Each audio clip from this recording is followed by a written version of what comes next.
How to quickly get out of a rut step by step. So I had this question come up from one of my subscribers in our Discord, and he said, how would you revert your life back to normal if you got stuck in a rut, doing bad habits, not consistent in doing good ones, and not being productive?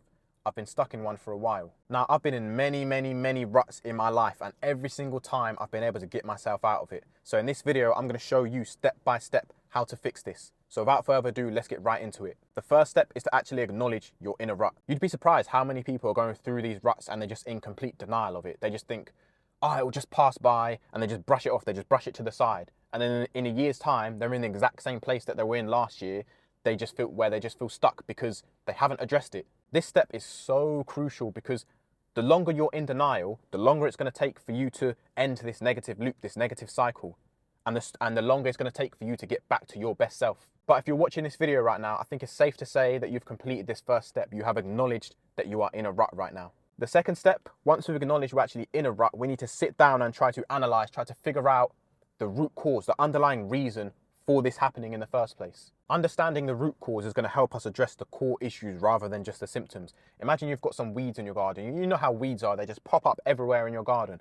And most people just try to cut them down, like with some garden scissors. They try to cut them down and then a week later they grow back. And the reason why they've grown back is because you just tried to address the symptoms, not the root cause. The way you get rid of the weeds is by digging deep down into the root, pulling the root out and destroying it, so then you make sure that they never come back again. So as usual, I don't like to just give you information without any action steps, because what is information if we can't apply it to our lives? So what I want you to do right now is to get out some paper, a notebook, the notes app on your phone, anything, whatever it is, to write this down, what I'm about to tell you right now. And don't just not do it. Don't just like carry on watching the video, because this step is vital if you want to fix this problem that you have right now. I want you to write down exactly why you think you're in this rut right now. Be 100% honest with yourself. Don't hold back.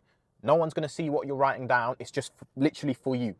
So be 100% honest and authentic with yourself. If you have to swear or curse or write any horrible things down on there, write it down on that paper. Be 100% brutally honest with yourself. It could be you fear failure. It could be you lack motivation. You're playing video games for 12 hours a day. You eat terrible food, so your gut microbiome is messed up, because your gut literally directly controls your brain. So if your gut's in a bad situation because of the crap food you're eating, the processed food you're eating, is going to affect your brain. For me, this was my main problem that got me out my most recent rut. It was my diet. And once I fixed that, it sort of, everything got better. But yeah, as I said, just write down all of these things. I just gave you a few ideas now. Even it could be you have a bad sleep pattern.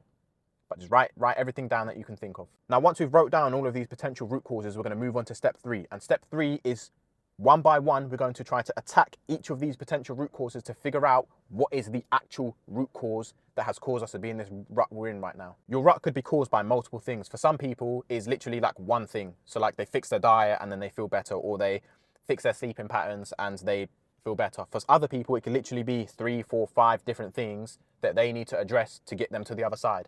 But the only way that we're going to learn and discover what is the actual root cause, is by trying out different things. Most people will tell you, oh, to get out of a rut, just go and exercise and just eat healthier.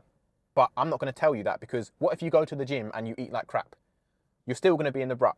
What if you go to the gym and you eat like crap, but you have this like really bad self-image, almost this body dysmorphia, where no matter how much progress you make in the gym, you still don't like the way you look. So your problem there is self-image rather than diet and rather than gym. So this is why we need to try and track it down one by one through process of elimination, because it sometimes is not as clear as day. Sometimes it's not just exercising or just eating healthy. Sometimes it's something very obscure that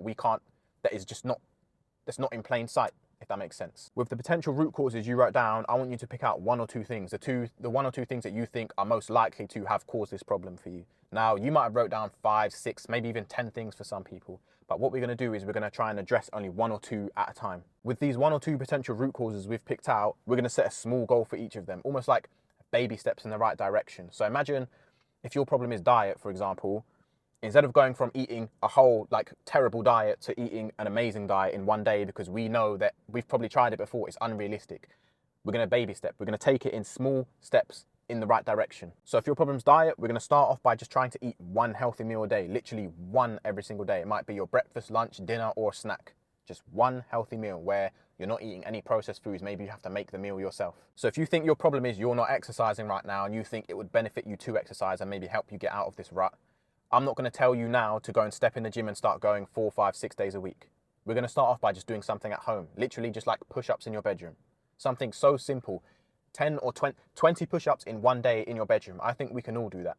Even if you can't do it in one go, do it in 2 or 3 sets. Once we've set these baby step goals, we're going to move on to step 4, which is to create a routine that you like, enjoy, and can stick to. None of this like waking up at 4 a.m. in the morning, going for a 3-mile jog, and then reading for 2 hours, meditating for none of that BS. I'm going to read out to you now the routine that I stuck to that got me out of my last rut, okay? So it's literally wake up at 9 a.m. without going on my phone, go for a pee, then weigh myself.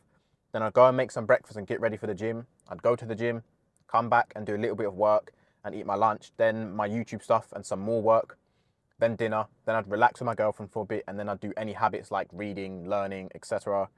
And then I'd go to sleep and repeat. Now, this is not the routine that most people would tell you to do, because it's not like millionaire CEO routine that will guarantee success.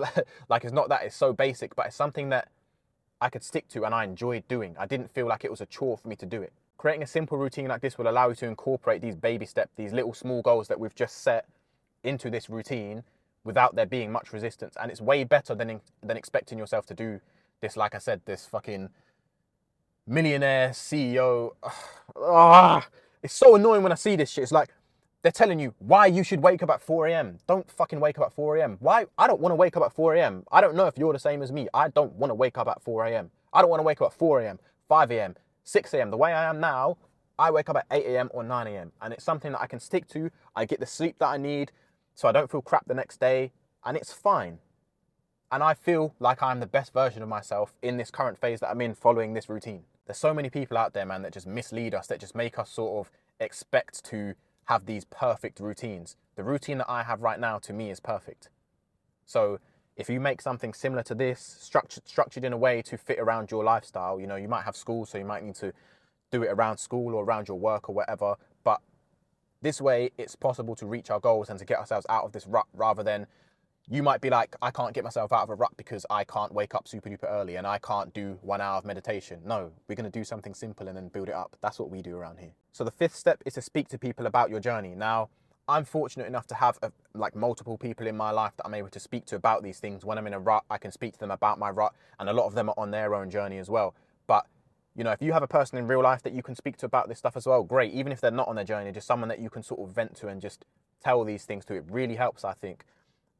If you have that in person, that's great. If you don't have it in person, the next best thing that I would suggest to you is joining some sort of online community. There's loads of like free online communities out there nowadays of other people that are on their journey just like you. Having people to speak about your journey to, whether that's online or in person, I think is great, because someone else out there might be sharing the same experience as you. They might also be on their journey as well, so you can both uplift each other.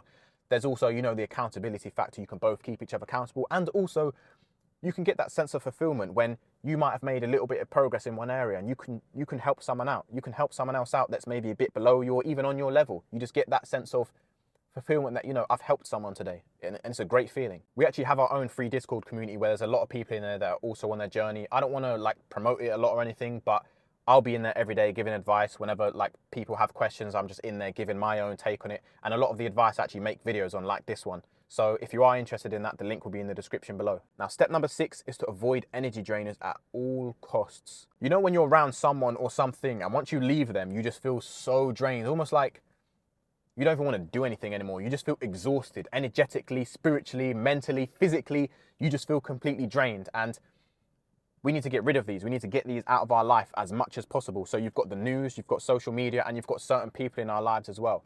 And if we can get rid of these or limit these as much as possible, it's going to help us stay focused on our goals and on our good habits. Now, number 7 is I want you to make sure that you have a hobby. This is something that you don't make money from or you don't have a career around. It's literally something that you do for pure fun. When you do this thing, you literally have a smile on your face. So it could be you joining a sports team. It could be painting or going for long walks. And before you ask, no, video games is not a hobby. Video games is not a hobby that benefits us. These hobbies are things that we want to do. So we basically, when we're not working, we can have this sort of mental relief, this relaxation where we feel good when we're doing these things. For me, I'd put video games in the category of energy drainers rather than hobbies. Like, when you play video games, do you actually sit there like, I killed someone? Like, you don't actually sit there with a big smile on your face playing it. I know, because I used to play 12 to 14 hours of video games a day. I'd sit there like this, and I'd spend half the time swearing at my screen because something's not going the way I wanted it to. So that, to me, is an energy drain. It sucks the life out of you.